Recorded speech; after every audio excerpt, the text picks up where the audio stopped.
Catéchisme de l'Église catholique, la célébration du mystère chrétien, le sacrement de l'ordre, suite. L'unique sacerdoce du Christ, numéro 1544. Toutes les préfigurations du sacerdoce de l'Ancienne Alliance trouvent leur accomplissement dans le Christ Jésus, unique médiateur entre Dieu et les hommes. 1 Timothée 2, verset 5.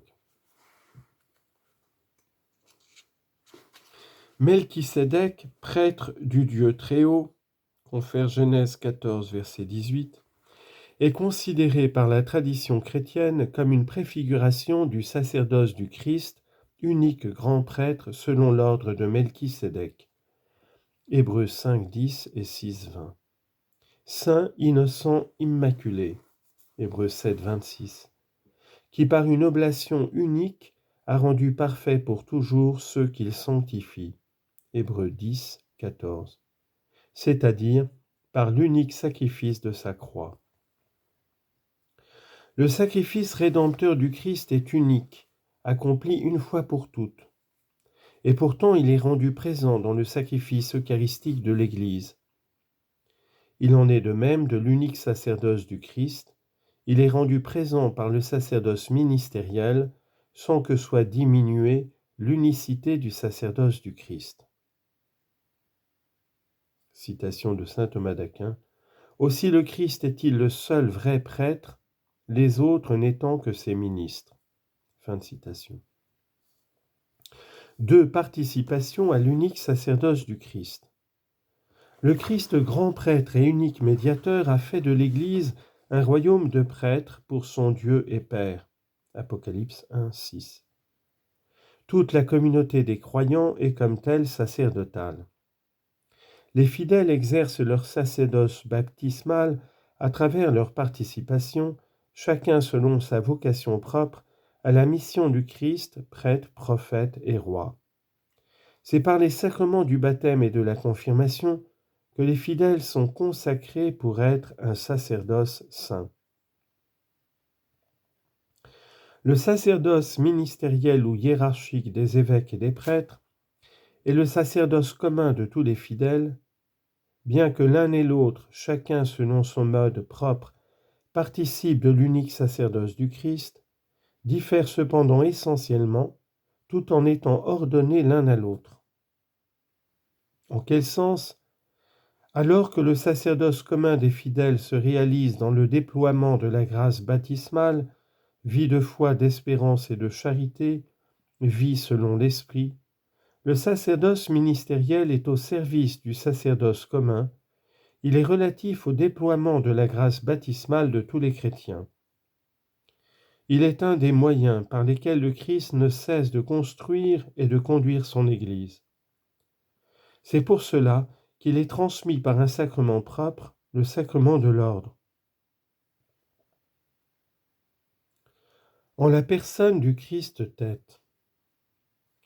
Dans le service ecclésial du ministre ordonné, c'est le Christ lui-même qui est présent à son Église en tant que tête de son corps, pasteur de son troupeau, grand prêtre du sacrifice rédempteur, maître de la vérité.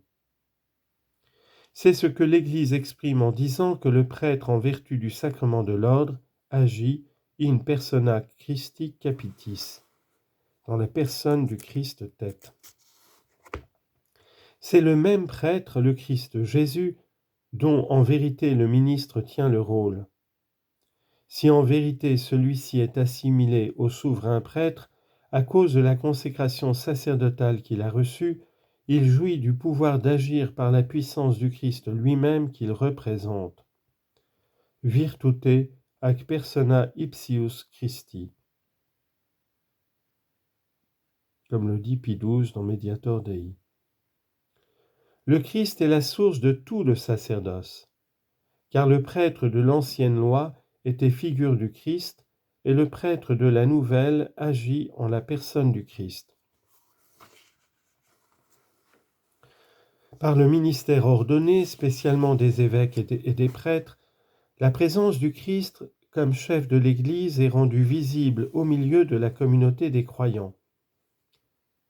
Selon la belle expression de saint Ignace d'Antioche, l'évêque est typos ou patros, en grec, il est comme l'image vivante de Dieu le Père. Cette présence du Christ dans le ministre ne doit pas être comprise comme si celui-ci était prémuni contre toutes les faiblesses humaines, l'esprit de domination, les erreurs, voire le péché. La force de l'Esprit Saint ne garantit pas de la même manière tous les actes des ministres. Tandis que dans les sacrements cette garantie est donnée, de sorte que même le péché du ministre ne peut empêcher le fruit de grâce, il existe beaucoup d'autres actes où l'empreinte humaine du ministre laisse des traces qui ne sont pas toujours le signe de la fidélité à l'Évangile et qui peuvent nuire par conséquent à la fécondité apostolique de l'Église. Ce sacerdoce est ministériel. Cette charge confiée par le Seigneur au pasteur de son Église est un véritable service. Il est entièrement référé au Christ et aux hommes. Il dépend entièrement du Christ et de son sacerdoce unique, et il a été institué en faveur des hommes et de la communauté de l'Église.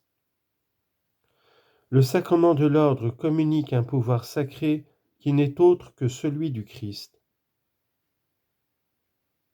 L'exercice de cette autorité doit donc se mesurer d'après le modèle du Christ, qui par amour s'est fait le dernier et le serviteur de tous. Le Seigneur a dit clairement que le soin apporté à son troupeau était une preuve d'amour pour lui, comme le dit saint Jean Chrysostome. Au nom de toute l'Église, le sacerdoce ministériel n'a pas seulement pour tâche de représenter le Christ, tête de l'Église, face à l'assemblée des fidèles, il agit aussi au nom de toute l'Église lorsqu'il présente à Dieu la prière de l'Église et surtout lorsqu'il offre le sacrifice eucharistique. Au nom de toute l'Église, cela ne veut pas dire que les prêtres soient les délégués de la communauté. La prière et l'offrande de l'Église sont inséparables de la prière et de l'offrande du Christ, son chef. C'est toujours le culte du Christ dans et par son Église. C'est toute l'Église, corps du Christ, qui prie et qui s'offre, par lui, avec lui et en lui, dans l'unité du Saint-Esprit, à Dieu le Père. Tout le corps, caput et membra, prie et s'offre, et c'est pourquoi ceux qui dans le corps en sont spécialement les ministres, sont appelés ministres non seulement du Christ, mais aussi de l'Église. C'est parce que le sacerdoce ministériel représente le Christ qu'il peut représenter l'Église.